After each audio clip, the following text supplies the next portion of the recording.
So some of you might know that there was a species called passenger pigeon that lived in North America and went extinct in 20th century because of humans.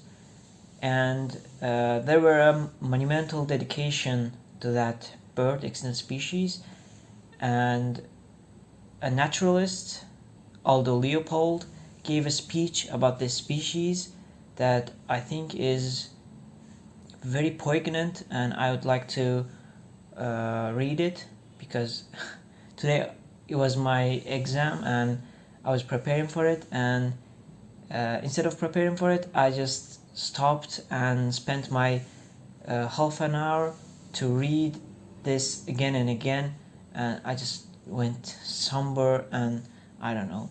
Yeah, I like this speech. So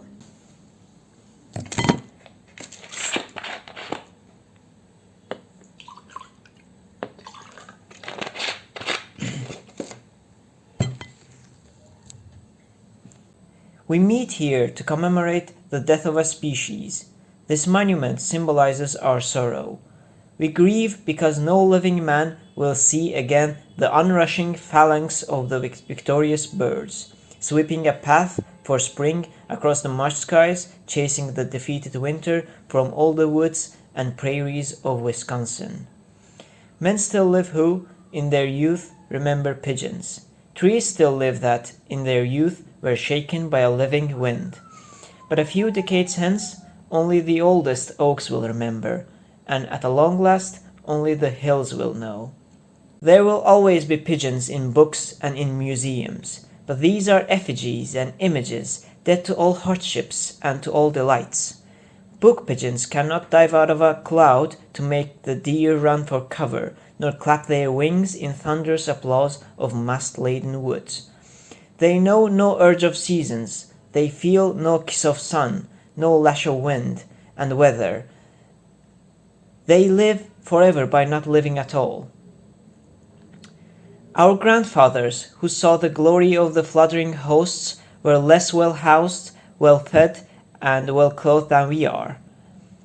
The strivings by which they bettered our lot are also those which deprived us of pigeons. Perhaps we now grieve because we are not sure in our hearts that we have gained by the exchange. It's a century now since Darwin gave us the first glimpse of the origin of species. We know now what was unknown to all the preceding caravan of generations, that man is only a fellow voyager with other creatures in the odyssey of evolution, and that his captaincy of the adventuring ship conveys the power, but not necessarily the right to discard at will among the crew. We should, in the century since Darwin, have achieved a sense of community with the living things and a wonder over the magnitude and the duration of the biotic enterprise. For one species to mourn the death of another is a new thing under the sun. The Cro-Magnon who slew the last mammoth thought only of steaks.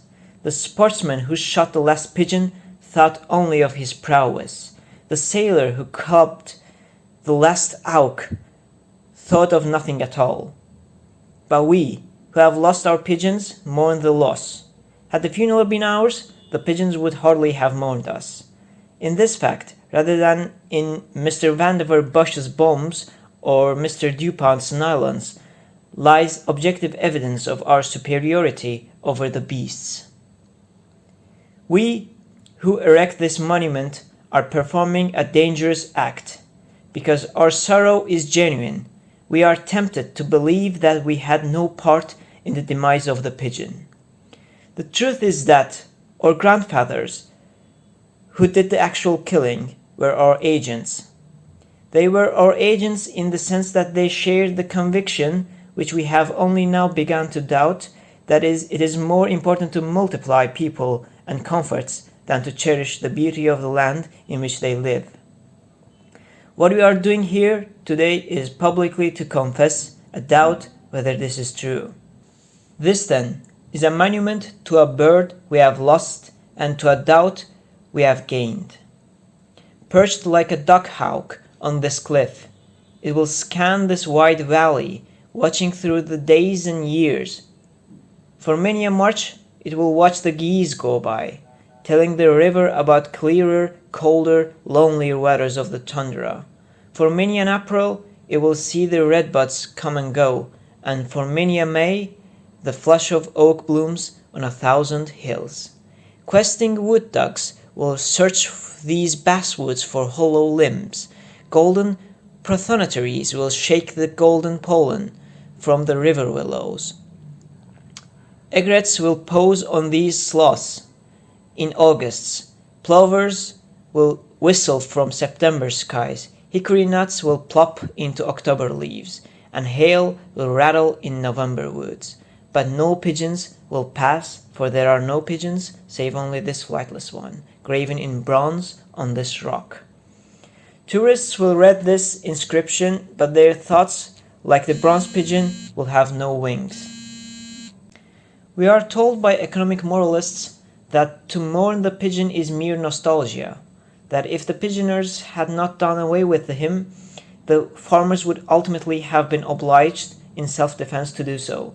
Perhaps this is true, but perhaps it is also true that we did away with an idea as well as a bird. It is one of the ironies of science that it discovers ex post facto a philosophical significance in what it has previously tossed into the dustbin. The pigeon was no mere bird, he was a biological storm. He was the lightning that played between two biotic poles of intolerable intensity, the fat of the land and his own zest for living. Yearly the feather tempest roared up, down, and across the continent, sucking up the laden fruits of forests and prairie, burning them in a traveling blast of life. Like any other chain reaction, the pigeon could survive no diminution of his own furious intensity. Once the pigeoners had subtracted from his numbers, and once the settlers had chopped gaps in the continuity of his fuel, his flame guttered out with hardly a sputter of even a wisp of smoke. Today the laden oaks still flaunt their burden at the sky, but the feathered lightning is no more. Worm and weevil must now perform slowly and silently the biological task which once drew thunder from the firmament.